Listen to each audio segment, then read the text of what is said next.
কাহিনীর শুরু হয় সন 1950-এ, যেখানে আমরা কয়েকটা কিউট পাপিস দেখতে পাই। আর ওই পাপিসগুলোর মধ্যেই একটা পাপির আওয়াজ আমরা শুনতে পাই। সে বলছিল যে আমি কিচ্ছু অনুভব করতে পারছি না, আমার চোখ এখনো খোলেনি, আমি জানি না জীবন কি, এই জীবনের উদ্দেশ্য কি। এ একটা জার্মান শেফার্ড পাপি ছিল।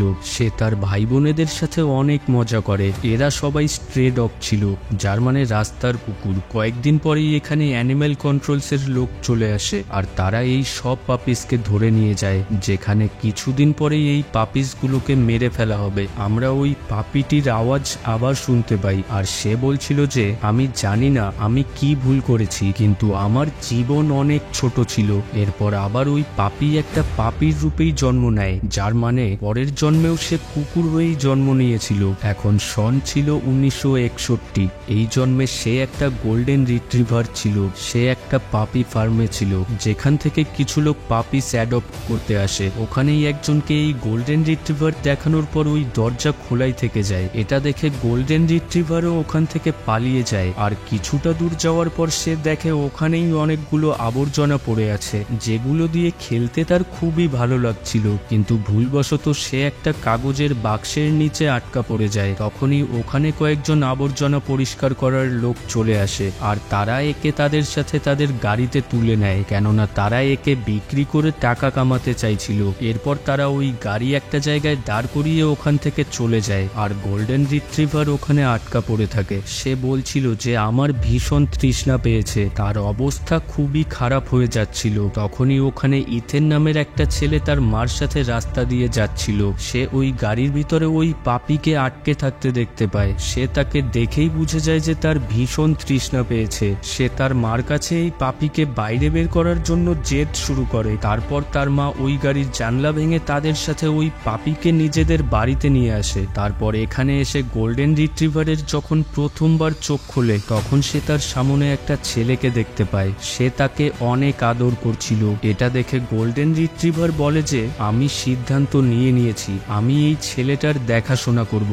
আসলে ইথেনও এই গোল্ডেন রিট্রিভারকে তার সাথেই রাখতে চায়। সে এর জন্য তার বাবার কাছে অনুমতি চায়, আর তার বাবাও রাজি হয়ে যায়। এরপর ইথেনের নাম রাখে বেলি, আর বেলিও খুব তাড়াতাড়ি বুঝে যায় যে আমার নাম বেলি, আর এই ছেলেটা যে আমাকে নিজের করে নিয়েছে তার নাম ইথেন। এরা দুজনেই একে অপরের সাথে ভীষণ খুশি থাকতো, কিন্তু বেলি এখনো অবধি তার জীবনের উদ্দেশ্য কি জানে না। সে জানে না যে এই দুনিয়ায় তার জন্ম কেন হয়েছে। এরপর ইথেন যখন বেলিকে তার ঠাকুরদাদার ফার্মে নিয়ে যায়, তখন ওখানে বেলি তার মুখে একটা বল নিয়ে আসে, যেটা দিয়ে ইথেন আর বেলি অনেকক্ষণ খেলে। ইথেন বল ছুঁড়ে বসে পড়ে, আর বেলি তার পিঠে চড়ে লাফিয়ে ওই বল ধরে ফেলে। এটাই তাদের খেলা ছিল। এর সাথে ইথেন বেলিকে বস ডগ বলে ডাকে। ধীরে ধীরে সময় কেটে যাচ্ছিল। সে স্কুলের ফুটবল টিমে ছিল। সে অনেক ভালো ফুটবল খেলতো। ফুটবল খেলার পর সে যখন তার বাড়িতে আসে, তখন সেখানে আমরা তার বাবাকে দেখতে পাই,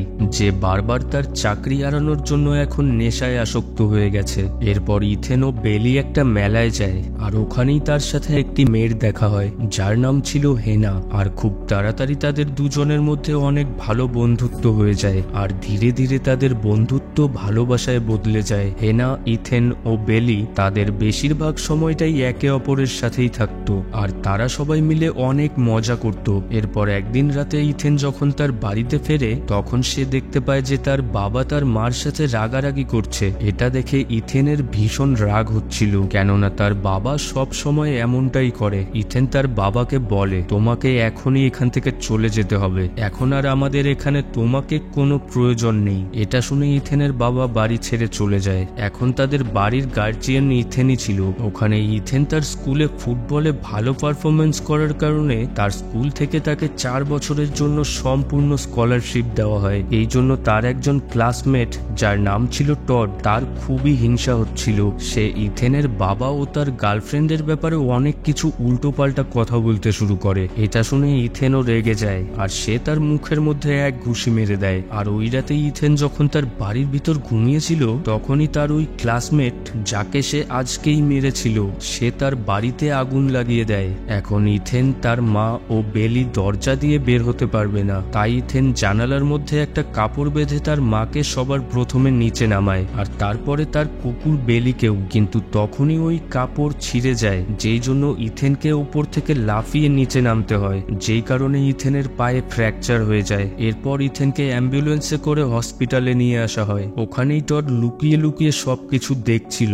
এটা দেখে বেলি তার উপরে লাফিয়ে পড়ে, কেননা সে এটা বুঝে গেছিল যে এই আগুন সেই লাগিয়েছে। ওখানেই পুলিশও এসে গেছিল, যারা টডকে ধরে নিয়ে যায়। এরপর কিছুদিন পর ইথেন হসপিটাল থেকে তার ঠাকুরদাদার বাড়িতে চলে আসে, কিন্তু এখনো তার পায়ে ফ্র্যাকচার হয়েছিল, যার মানে এখনো সে ফুটবল খেলতে পারবে না, যেই কারণে এখন সে আর স্কলারশিপও পাবে না। হেনা ইথেনের সাথে দেখা করতে আসে, কিন্তু ইথেন তার সাথে ব্রেকআপ করে নেয়। সে তাকে বলে যে হয়তো আমাদের যাত্রা এতটুকুই ছিল, আসলে ইথেন কারো জীবনের বোঝা হতে চাইছিল না। আর এখান থেকেই তাদের জীবনের পথ আলাদা আলাদা হয়ে যায়। যার পর ইথেন একটা এগ্রিকালচার স্কুলে চলে যায়, যাতে সে তার ঠাকুরদাদার ফার্মটা সামলাতে পারে।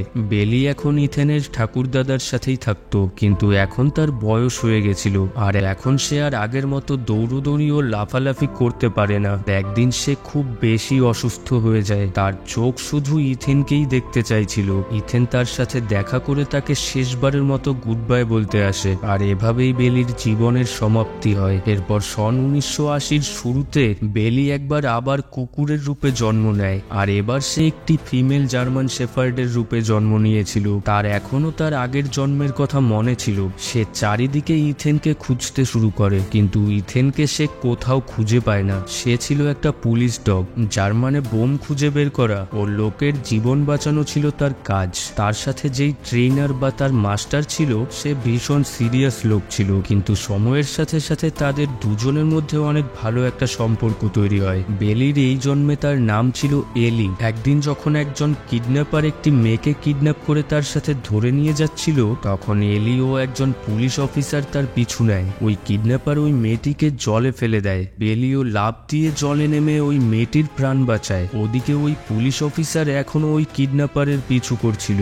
আর ওই কিডন্যাপার যখন পিছন থেকে এসে অফিসারের গায়ে গুলি চালাতে চাইছিল, তখনই ওখানে বেলি চলে আসে, আর সে ওই কিডন্যাপারের হাতে কামড়ে ধরে, যেই কারণে ওই পুলিশ অফিসারের জীবন বেঁচে যায়। যদিও ওই কিডন্যাপার গুলি চালিয়ে দিয়েছিল, কিন্তু ওই গুলি বেলির গায়ে লাগে। এরপর ওই কিডন্যাপারকে অ্যারেস্ট করে নেওয়া হয়। এখন বেলি তার মাস্টারের কোলে মাথা রেখে তার জীবনের শেষ নিঃশ্বাস নিচ্ছিল। সে মারা যাওয়ার আগে বলছিল যে এই জীবনে সে খুব বেশি মজা করেনি, কিন্তু সে অনেক ভালো কাজ করেছে, অনেক লোকের সাহায্য করেছে, তার মাস্টারের জীবনও বাঁচিয়েছে। এরপর তার এই জীবন এখানেই শেষ হয়ে যায়। এরপর সন 1985-তে বেলি একবার আবার একটা কর্গি মেল ডগের রূপে জন্ম নেয়, যাকে একটি কলেজ স্টুডেন্ট অ্যাডপ্ট করে নেয়, আর তার নাম রাখে টিনো। ওই মেয়েটির নাম ছিল মায়া। সে ভীষণ একাকিত্বে তার জীবন কাটাচ্ছিল। টিনো তার জীবনে খুশি ফিরিয়ে আনতে চায়। টিনো ও মায়া একে অপরকে ভীষণ ভালোবাসে। মায়া সবসময়ই টিনোর মনের কথা বুঝে যেত। তার যখন যেটা খেতে ইচ্ছে হতো, মায়া সব সময় ওটাই অর্ডার করত, যেই কারণে টিনোর ওয়েট অনেকটা বেড়ে যায়। মায়া টিনোকে ডাক্তারের কাছে নিয়ে যায়। ডাক্তার তাকে বলে তোমার টিনোকে নিয়ে হাঁটাহাঁটি বা দৌড়দৌড়ি করতে হবে। এই জন্য মায়া টিনোকে একটা পার্কে নিয়ে যায়। সে একটা বল ছুঁড়ে ফেলে, আর টিনোকে ওই বল নিয়ে আসতে বলে। কিন্তু দৌড়ানোর কথা ছাড়ো, টিনো তো হাঁটতেও চাইছিল না। কিন্তু পরের মুহূর্তেই সব কিছু বদলে যায় যখন টিনো একটি ফিমেল ডগ রক্সিকে দেখতে পায়। রক্সি খুব দারুণভাবে বল ক্যাচ করছিল। এটা দেখে টিনোও তার মুখে বল তুলে নিয়ে রক্সির কাছে গিয়ে তার মালিকের সামনে বল রেখে দেয়। রক্সির মাস্টারের নাম ছিল এল, যে মায়ার ক্লাসমেট ছিল। টিনো ও রক্সির কারণে এদের দুজনের মধ্যে বন্ধুত্ব তৈরি হয়, আর খুব তাড়াতাড়ি মায়া ও এল দুজনে বিয়ে করে নেয়, আর তাদের 3টে বাচ্চাও হয়। এখন টিনো, মায়া, রক্সি তাদের বাচ্চাদের সাথে এলের বাড়িতেই থাকতো। এরপর একদিন রক্সিকে গাড়িতে করে কোথাও একটা নিয়ে যাওয়া হয়, যার পর রক্সি আর কোনোদিনও ফিরে আসে না, যার মানে সে তাদের সবাইকে ছেড়ে চলে গেছিল। রক্সির চলে যাওয়ার পর টিনো খুবই কষ্ট পায়। সময় কেটে যায়, আর এখন টিনো বুড়ো হয়ে গেছে। টিনো মারা যাওয়ার আগে সে ভাবে এই অবধি তার যতবার জন্ম হয়েছে তাদের মধ্যে এই জন্ম তার সবার চেয়ে ভালো ছিল, কেননা এই জীবনে তার সাথে সব রকমের খুশি জড়িয়েছিল। আর এরপর বেলি মানে টিনোর চোখ সব সময়ের জন্য বন্ধ হয়ে যায়, কিন্তু তার জীবনযাত্রায় এখানেই শেষ হয় না। সন 2014 সে আবার একটা কুকুরের রূপে জন্ম নেয়, আর এবার তার ব্রিড ছিল অস্ট্রেলিয়ান শেফার্ড। তাকে ভেন্ডি ভেন্ডি নামের একটি মেয়ে অ্যাডপ্ট করে নেয় আর তার নাম রাখে ভেফেল। কিন্তু ভেন্ডির হাজবেন্ড তাকে একদমই পছন্দ করতো না, তাই জন্য সে তাকে বলে যে একে ঘরের ভিতরে আনার কোনো প্রয়োজন নেই, যার মানে ভেফেলকে ঘরের বাইরেই থাকতে হবে। কয়েক বছর কেটে যায় আর ভেফেল বাড়ির বাইরেই থাকে। একদিন ভেন্ডির বর ভেফেলকে তার গাড়িতে তুলে নিয়ে যায় আর একটা জঙ্গলের মধ্যে ছেড়ে দেয়। ভেফেলও তার ওই জীবনে অনেকটা বোর হয়ে গেছিল, তাই সে ঠিক করে যে সেও আর ফিরে যাবে না আর সে তার নিজের রাস্তা খুঁজতে বেরিয়ে পড়ে। এরপর সে যখন হাঁটতে হাঁটতে একটা ফার্মের কাছে পৌঁছায় তখন তার মনে হচ্ছিল যেন সে আগেও কখনো এখানে এসেছে। তার মনে পড়ে যায় তার আগের জন্মে সে ইথেনের সাথে এই ফার্মেই থাকতো। সে চারিদিকে ইথেনকে খুঁজতে শুরু করে আর তখনই সে ইথেনকে দেখতে পায় যে এখন বুড়ো হয়ে গেছিল। সে খুশির চোটে দৌড়ে ইথেনের কাছে যায় আর তাকে চেটে আদর করতে শুরু করে। সে বলে যে আমি তোমাকে খুঁজে নিয়েছি। যদিও ইথেন তাকে এখনো চিনতে পারে না, কিন্তু বেলি, যার এই জন্মের নাম ছিল ভেফেল, সে তার ইথেনকে চিনতে পারে। ইথেন তাকে খাবার দেয় আর তাকে বলে যে তোমাকে তোমার বাড়িতে ফিরে যেতে হবে, কিন্তু বেলি মানে ভেফেল বলে যে এটাই আমার বাড়ি। এরপর ইথেন দরজা বন্ধ করে দেয়, কিন্তু বেলি ওখান থেকে একটু নড়েও না। এই জন্য পরের দিন ইথেন তাকে একটা ডগ ফার্মে রেখে আসে, কিন্তু ইথেনও তাকে ছেড়ে থাকতে পারছিল না, তাই সে আবার পরের দিন গিয়ে বেলিকে তার সাথে তার বাড়িতে নিয়ে আসে, যার মানে এখন সে বেলিকে অ্যাডপ্ট করে নিয়েছে। কিন্তু বেলি দেখতে পায় যে ইথেনের জীবনে একাকিত্ব ছেয়ে আছে। সে যে কোনো মূল্যে ইথেনের জীবন থেকে একাকিত্ব সরাতে চায়। আসলে হেনার সাথে ব্রেকআপের পর সে আর বিয়ে করেনি। একদিন বেলি বাড়ি থেকে বাইরে বেরিয়ে পড়ে আর একটা বাড়ির বাইরে এসে দাঁড়ায়, যেখানে সে হেনাকে দেখতে পায়। সে হেনার কাছে চলে আসে। হেনা তার গলায় থাকা ব্যাজটা দেখে, যেখানে তার নাম লেখা ছিল বাডি। আসলে ইথেন তার নাম রেখেছিল বাড্ডি আর ব্যাচের উল্টো দিকে ইথেনের নাম লেখা ছিল। হেনা যখন ইথেনের নাম দেখতে পায় তখন সে বাড্ডিকে নিয়ে মানে বেলিকে নিয়ে ইথেনের বাড়িতে চলে আসে, যেখানে তারা একে অপরকে দেখে ভীষণ খুশি হয়। হেনা বলে যে তার হাজবেন্ড মারা গেছে। ইথেনও তার কাছে ক্ষমা চায়। সে বলে যে আমি তোমাকে আমার জীবন থেকে আলাদা করে দিয়েছিলাম, এর জন্য আমাকে ক্ষমা করে দাও। হেনা তাকে বলে এসব কথা অনেক পুরনো হয়ে গেছে। এরপর ইথেন তাকে ডেটের জন্য জিজ্ঞেস করে। তারপর তারা দুজন আবার একসাথে হয়ে যায়। খুব তাড়াতাড়ি তারা দুজন বিয়েও করে নেয়। যদিও বেলি ইথেনকে চেনে, কিন্তু ইথেন এটা জানতো না যে সেই তার ওই বেলি। বেলি চাইছিল যে ইথেনও তাকে চিনতে পারুক, তাই একদিন সে ওই বলটা যেটা দিয়ে সে ছোটবেলায় তার আগের জন্মে ইথেনের সাথে খেলতো, ওই বলটা তার মুখে তুলে ইথেনের কাছে নিয়ে আসে। ইথেন তার সামনে ওই বলটা ছুড়ে দেয়, কিন্তু সে ওই বলটা তোলে না। আসলে সে চাইছিল যে সে ইথেনের সাথে ঠিক ওইভাবেই খেলুক যেভাবে সে তার অন্য জন্মে ইথেনের সাথে খেলেছে। ইথেনও বলটা উপরে তুলে নিচু হয়ে বসে পড়ে আর বেলিও দৌড়ে গিয়ে তার পিঠে চড়ে লাফিয়ে ওই বলটা ক্যাচ করে। এটা দেখে ইথেন একদমই চমকে যায়, কেননা এই খেলার ব্যাপারে শুধু সে ও তার ডগ বেলি জানতো। ইথেন তাকে বস ডগ বলে ডাকে, যেভাবে সে তার বেলিকে ডাকতো। আর যেই সে তাকে বস ডগ বলে ডাকে, বেলি তার দিকে তাকিয়ে ভুগতে শুরু করে। যতবার সে তাকে বস ডগ বলে ডাকে ততবারই বেলি ভোগে। এসব দেখে ইথেন বুঝে যায় যে এ আর অন্য কেউ না, তার বেলি, যার আবার জন্ম হয়েছে। শেষে আমরা বেলিকে দেখতে পাই, যে বলছিল যে আমার জীবনের উদ্দেশ্য আমি বুঝতে পেরেছি। আমাদের সব সময় খুশি থাকা উচিত। যখনই আমরা সুযোগ পাবো তখনই আমাদের অন্যের সাহায্য করা উচিত।